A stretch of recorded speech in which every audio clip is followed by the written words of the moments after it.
Hi, guys. Schefter, sorry we made you wait there. Had to get to the bottom of everything. The Ward injury.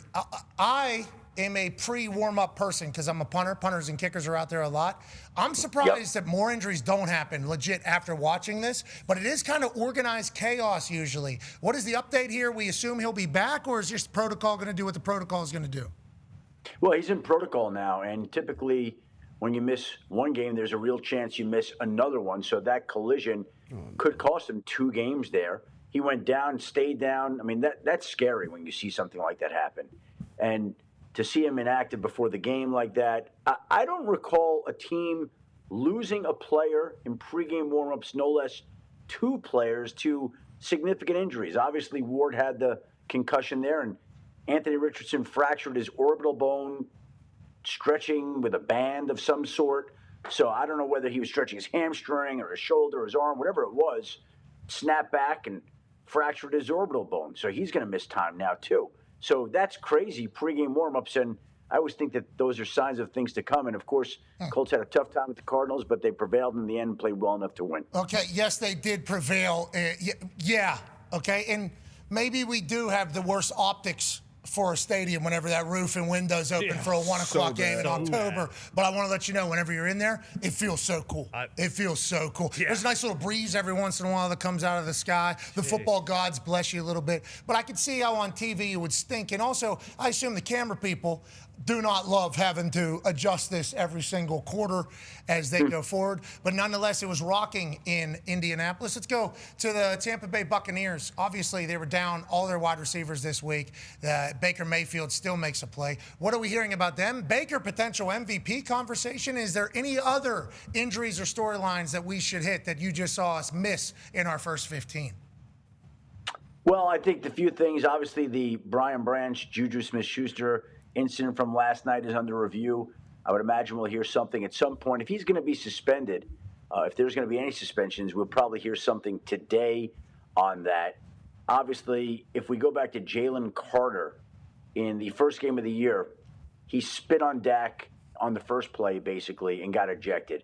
So if this incident had occurred pre-game, would Brian Branch have been ejected from the game?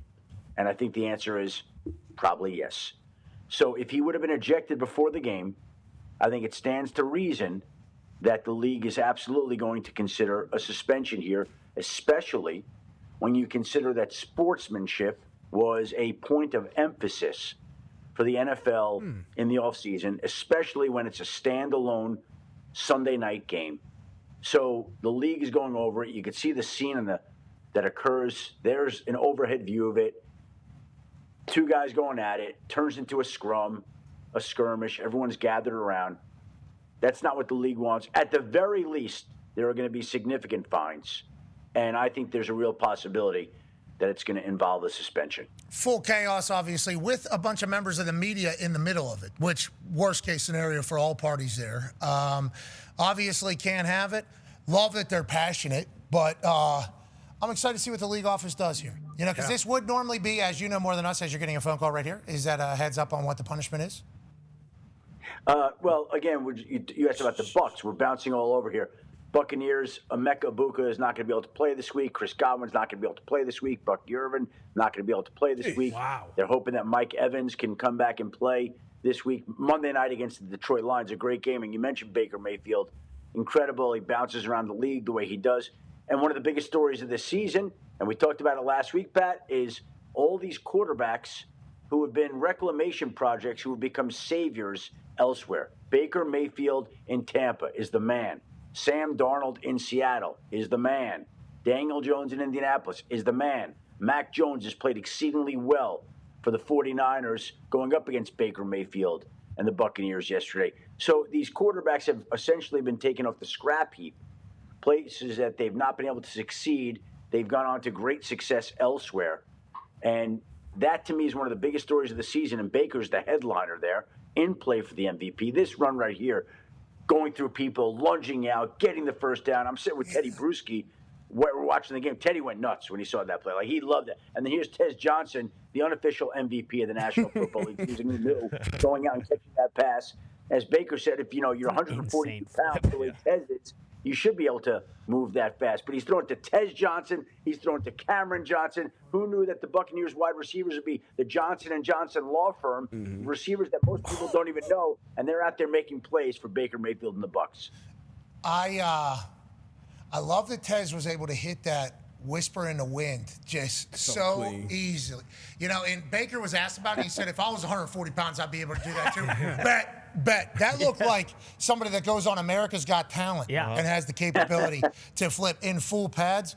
And if the MVP chants come down for that flip every single time, I love what he's doing. The MVP flip from Tez, he was a dog at Oregon, ran a slow 40. Yes, he did. 4, Okay, 5, everybody 5. talked about his 40 being slow, especially with us. Molly was us included, because we're like, damn, we did not expect that. He's getting behind defenses still and moving. Okay, active week last week in the moving and grooving world. Go ahead, Con Man. Yeah, Schefter, it feels as though this is going to be a massive week as far as trades go. Who's buying and who's selling? We used to hear that in high school, but who actually is doing that when it comes to the players this week? I mean, Tampa needs a receiver, it sounds like, especially if those guys are going to be out. Obviously, there's some, drama going around with a couple teams. Philly comes to mind. And then there are teams like the Ravens who are kind of just underperforming, have some players that either might get paid or might not get paid. They just moved Odafe Owe last week, and he is a potential contract player. Who do you think is going to be the most active this week? And are there any big names kind of on boards right now, you think?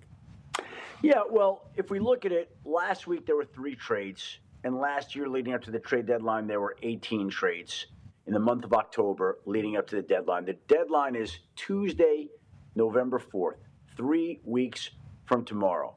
So, again, I don't know of any trade right now that's close. We'll have to check in, but I would think that there will be trades that are made this week because there were last week.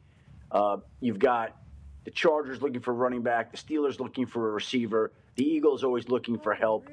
The Browns alternately are buyers and sellers. They're still trying to rebuild their roster, but I think they have some offensive linemen that might draw interest elsewhere. I think a team that everybody's watching is the Dolphins. They've got Bradley Chubb.